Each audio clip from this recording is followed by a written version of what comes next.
साथियों good morning. साथियों कुछ दिन आपके बीच में 4-5 दिन क्लास नहीं लग पाई, उसके लिए सॉरी, क्योंकि कई बार कुछ ऐसी परिस्थितियां हो जाती हैं जो कहते हैं कि अनअवॉइडेबल सर्कमस्टेंसेस हो जाते हैं कि जिनको जो हमारे हाथ में नहीं होते, इसके कारण क्लास नहीं लग पाई। आज हम दोबारा से रिसर्च एप्टीट्यूड की उसी सीरीज़ को 308 नंबर तक हम क्वेश्चन कर चुके हैं। इसके बाद हम आगे बढ़ते हैं 309 नंबर क्वेश्चन पे 309 पर। आशा करता हूँ आप अपनी तैयारी कर रहे होंगे और आपकी तैयारी अच्छी चल रही होगी। आगे बढ़ते हैं। नीचे 2 कथन दिए गए हैं। कथन पहला देखिए, किसी शोध उपकरण में विश्वसनीयता यानी कि रिलायबिलिटी एक आवश्यक अपेक्षा है, लेकिन वैधता के लिए पर्याप्त नहीं है। वैधता मतलब वैलिडिटी।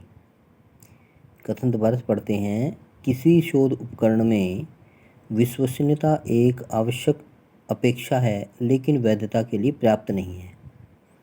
ये था आपका जो क्वेश्चन 309 का पहला कथन, यानी स्टेटमेंट फर्स्ट थी आपकी।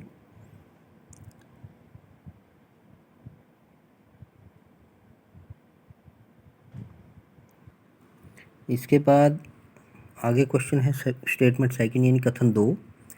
शोध में जब कोई परीक्षण केवल उन्हीं विशिष्ट संपत्तियों का मापन करता है जिनके मापनार्थ अभिकल्पित होता है, तो परीक्षण की वैधता को खतरा होता है।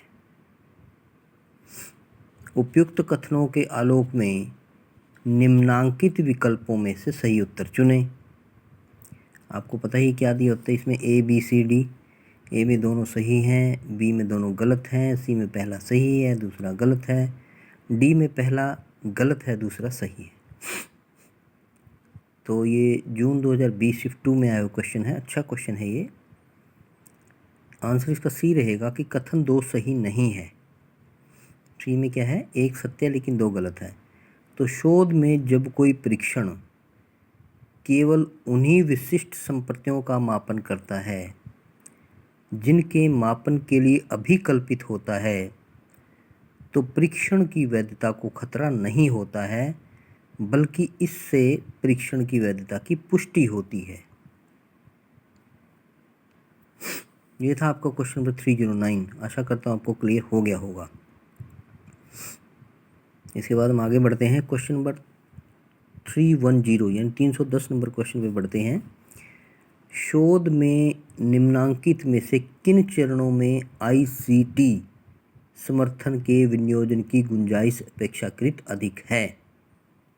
क्वेश्चन क्या देखिए, शोध में निम्नांकित यानी नीचे जो अंकित है लिखे हुए हैं में से किन चरणों में आईसीटी समर्थन के विनियोजन की गुंजाइश अपेक्षाकृत ज़्यादा है या अधिक है? ए समस्या प्रतिपादन, बी परिकल्पना निर्माण, सी प्रदत्त संकलन, डी प्रदत्त विश्लेषण और ई है प्रदत्त निर्वचन। निम्नांकित विकल्पों में से सही उत्तर चुनिए। देखिए A B C D option आगे दिए हैं। जून 2020 शिफ्ट 2 में क्वेश्चन आया हुआ है। सी इसका आंसर रहेगा, केवल सी और डी। शोध के प्रदत्त संकलन और प्रदत्त विश्लेषण चरणों में आईसीटी के अनुप्रयोग का महत्व अपेक्षाकृत अधिक है।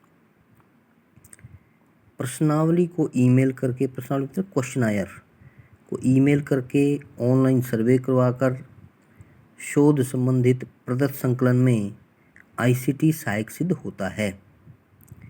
इसके अलावा विभिन्न प्रामितिक तथा अपरामितिक यानी कि पैरामेट्रिक और नॉन पैरामेट्रिक परीक्षण मतलब टेस्ट तथा विभिन्न जटिल सांख्यिकीय गणनाओं में कंप्यूटर तथा इंटरनेट पर उपलब्ध पैकेजों का प्रयोग विश्लेषण प्रक्रिया को आसान बना देता है। ये था आपका क्वेश्चन नंबर 310। बहुत अच्छा क्वेश्चन है, ये भी आया हुआ है पहले ये। तो आशा करता हूँ आपको दोनों क्वेश्चन क्लियर हो गए होंगे। ये वीडियो यहीं तक, इसके साथ हम ओवर करते हैं इस वीडियो को। आगे बढ़ते हैं नेक्स्ट वीडियो में। अब आप सब्सक्राइब करें, शेयर करें, लाइक करें और अब जुड़े रहें खासकर अपने चैनल के साथ। मनोहर ऑनलाइन एकेडमी चैनल का नाम है, इसके साथ जुड़े रहें। साथ में एक और बात आपको बता देना चाहता हूँ।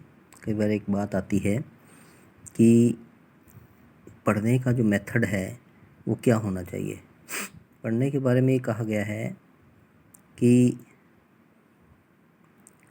ज़्यादा सोचना और कम पढ़ना, ध्यान से सुन लीजिए, ज़्यादा सोचना और कम पढ़ना और ज़्यादा सुनना और कम बोलना, ये बुद्धिमानी के लक्षण होते हैं। बुद्धिमान कौन है?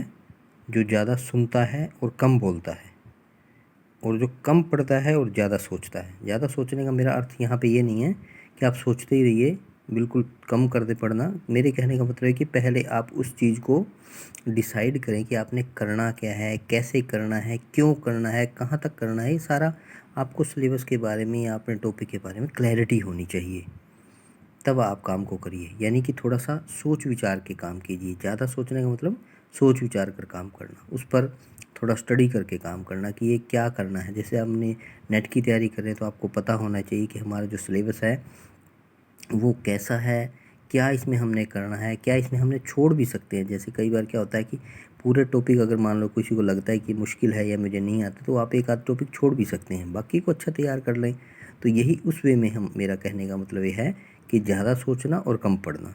कम पढ़िए, लेकिन वो पढ़िए जो सही लगता है। ये नहीं कि सारा ही पढ़ना शुरू कर दिया, पढ़ते जा रही, ये नहीं पता कि क्या करना है क्या नहीं करना, वो नहीं चीज़ होनी चाहिए। यहाँ मेरे कहने का मतलब यही है कि आपको ज़्यादा सोचना है, थोड़ा उसके बारे में विचार करना अच्छे से, फिर पढ़ना है। यानी कम पढ़ना है लेकिन अच्छा पढ़ना है, और ज़्यादा सुनना है और कम बोलना है। किसी के बारे में अगर आप जानना चाहते हैं ज़्यादा, तो आप उसको बोलने दीजिए, आप कम बोलिए, वो आपको सब कुछ बता देगा। तो यहाँ इसी वीडियो को हम ओवर करते हैं। आशा करता हूँ कि इस जो बात मैंने आपको कही है इसको आप अपनी लाइफ में इम्प्लीमेंट करेंगे। थैंक यू ऑल, बने रहिए।